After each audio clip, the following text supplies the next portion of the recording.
What's up, guys? I am Andrew Erickson, aka the Props Prophet, and today I'm coming at you with my favorite player props for Week 5 of the NFL season.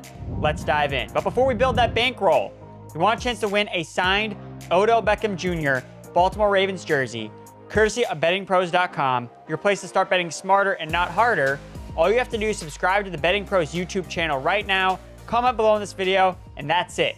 We're announcing a winner right here on the channel. So make sure to turn on those notifications so you can be alerted when new episodes are up and you claim your prize. Now, let's get to the best bets for Week 5. Starting with, of course, in London, Travis Etienne Jr. over 63.5 rushing yards. Look, I love Etienne in this particular matchup. I think that he's set up very, very well against this Buffalo Bills run defense that ranks dead last in yards per carry allowed this season. I think that we're going to see Etienne's explosiveness on full display early in the morning, early on Sunday. So start your day out right with some Travis Etienne over 63.5 rushing yards. Looking at what he did in Week 4, he got fed out of the gates in the second half after Doug Peterson took over play calling. 32 yards on 3 carries. And while Peterson took over the play calling last week, Etienne got fed again in Week 5, 20 carries, only 55 yards, long of 7 yards. That won't be the case 2 weeks in a row against the worst run defense in terms of yards per carry. Etienne over 63.5 rushing yards. Dalton Kincaid over 2.5 receptions. Same game. Maybe you can parlay these together.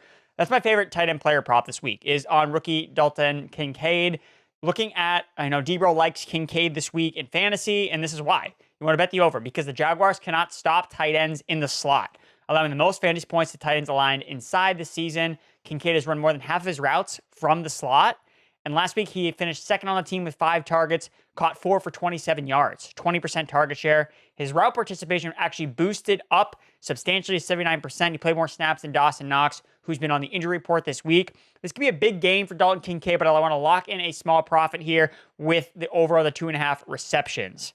Moving to the Sunday main slate games, Anthony Richardson over 204.5 passing yards.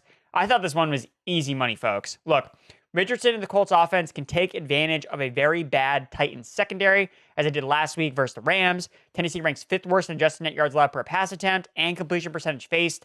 Richardson's coming off a 200-yard passing game where he completed just 11 passes on 25 attempts. Still was a career-high 8 yards per attempt. We saw Shane Steichen decimate this Titans secondary last year with the Philadelphia Eagles. They threw for 400 passing yards in that game. Look, we're not going to see 400 passing yards from Anthony Richardson probably, but they're going to dial up a pass-heavy attack because Shane Steichen knows how to beat this Titans defense. So you got to go over 204.5 passing yards for Anthony Richardson. Look, he's at 200 passing yards in 2 of his 3 starts, one which he left obviously with an injury. I think he flies over this number against the pass funnel Titans defense. So again, you want to parlay that, pair it with Michael Pittman Jr. over 57.5 receiving yards. Look, Pittman has hit 56 plus yards in all of his games besides last week, where he only had 1 catch. Look, he's going to be peppered with targets as the number 1 receiver in this offense. 28% target share through 4 games. Look, he has games with 8 catches, and 9 catches. And then he has that game with 1 last week. That stands out to me like a complete outlier. And again, there's a narrative going around between Richardson and Michael Pittman. They were caught wearing stepbrothers, or the stepbrother t-shirt narrative. So there's a connection between these two guys. I think he's going to get his guy fed in a positive matchup. Do not fade the t-shirt narrative. Michael Pittman Jr. over 57.5 receiving yards. Same game again. DeAndre Hopkins over 54.5 receiving yards. Look, there's no Treylon Burks most likely for another week, and Hopkins is not on the injury report. He's been in the injury report the last 2 weeks, so I think that he's healthier. They're going to get him more involved. The Colts are allowing the 7th most receiving yards to wide receivers this year. They've allowed 6 different wide receivers to surpass 55 yards against them.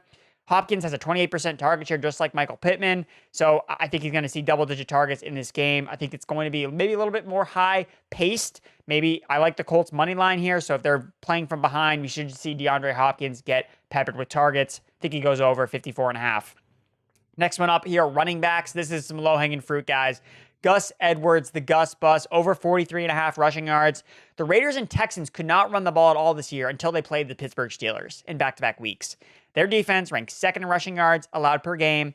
Every starting running back they have faced has gotten at least 60 rushing yards. So buckle up, folks.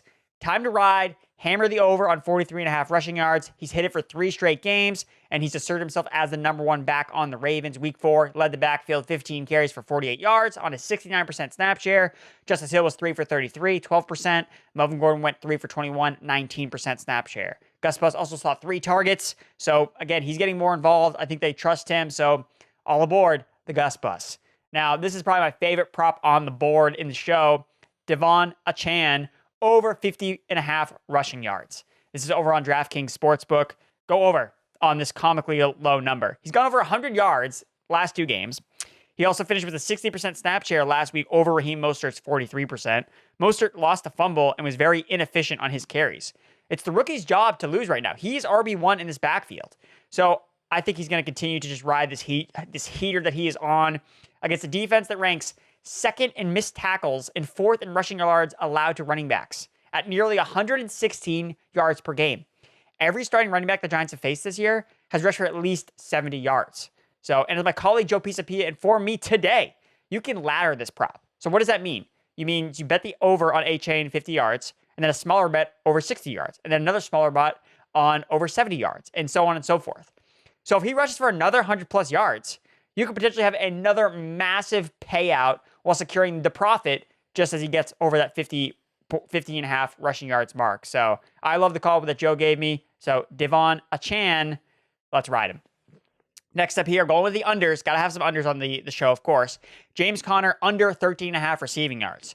The Bengals are facing the highest average depth of target this season at 10.3, suggesting that the chunk plays are going to be coming through the air downfield, but not for the running backs because they've allowed the 4th fewest yards after the catch. So I like the prop under on James Conner because he's gone under 3 of the last 4 games, and Amari DeMarcado has taken over his running back receiving role out of the backfield.